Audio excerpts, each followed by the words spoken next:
Hello, everyone. I'm Zach Reger with SBD, and we are here at the beautiful Caesars New Orleans. I'm joined today by Craig Mucklow, Senior VP of Trading. Craig, thanks for taking the time to speak with me today here for a little bit. So let's just get into it. Where is all the money coming in? What have you seen so far as we get closer to the Super Bowl? So we opened 1.5 the Chiefs. We saw a lot of public money coming on the Chiefs, and then the last couple of days we actually moved down to 1 because of some sharp business that pushed the money down on the Eagles. Right now, if you account for the futures, we're big Eagles fans. A lot of the handle will come in on Sunday, so usually about 50% are in the first 13 days up to the kickoff, and then it's a wave of action all day and people can't get enough. So our position might change, but right now we're pretty huge Eagles fans, probably 3-0. So have you seen any significant single wagers come in? Any big bets from some of these sharp accounts? Yeah, we took a couple of $100,000 bets on the Eagles yesterday, and then a couple of $50,000 bets on the spread, and that's what basically forced us down. The real big bets don't come until Friday or Saturday when people get into town. They go to our beautiful Sportsbook, and then the heavy hitters come in. So it's usually around game day that we see the real big bets. Unless we get a promotional wager or somebody wants to hedge a position on the futures, then it'll be Sunday, that's for sure. So big day heading into Sunday. So we've talked a lot about the spread. Have you seen any major movement in the over-under or in any player prop markets? The over-under is 49.5, pretty solid. As a sports book, we always want the under. We always fear an over, and we've had the last 2 Super Bowls go over. Our big concern right now is Saquon scoring any time. He is double any amount of wagers on any other selection, and there's over 3,000 ways to bet right now, and it's just Saquon. Class act.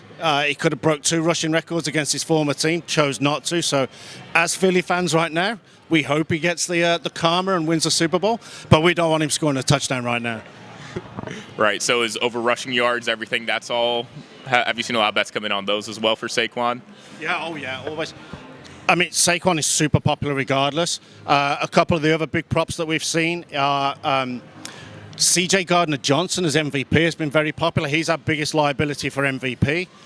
Dallas Goedert, anytime touchdown score at 3-1. Another big liability.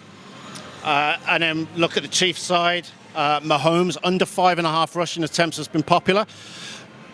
He tends to run more in the playoffs, and he'll probably run more in the Super Bowl, but we're pretty comfortable with the number, but it's exceptionally popular. I mean, there's so many ways to bet that it's just tough keeping track of it sometimes. Definitely. So you kind of alluded to it already, but you're rooting for the Eagles. Seems like, are there any other desired outcomes that you need? And also heading into Sunday as we get closer, you said it's going to be a big day. Do you have any predictions on maybe where some of the big bets are going to come in? The real big bets will be on spread, money line, and the coin toss. People love betting the coin toss. And then you'll get the ever popular ones that are big prices. So Mahomes at around 4-1 to score any time is always popular. Travis Kelce, who every sports book in the world were holding their breath as he's rumbling towards the end zone in the overtime last year.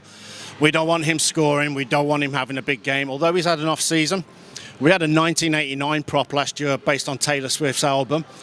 That was 4-1 last year, and it just shows the drop-off. That same prop is now 10-1 this year. We still won't want it. And that's 1 receiving touchdown or more, 9+ receptions, 89 more receiving yards. But it's the big money comes on Super Bowl Sunday. Everybody lines up, places the bet. It'll be frantic day, and it always is. Nevada last year broke a handle record, and they held the Super Bowl, so we think the passionate people of Louisiana will be no different, and we think it'll break a handle record again. And we got a marquee matchup. What more could you ask? Especially with the spread only being 1, so we've got a close game. Yeah. So I guess final question. You brought up the coin toss. Are you rooting for heads or tails, or still undecided right now? Apparently tails never fails, so I want heads right now. That's what I said. That's what everybody says. I did bet tails. Well, there you go. Tails is always a liability, even though we bet it pretty even.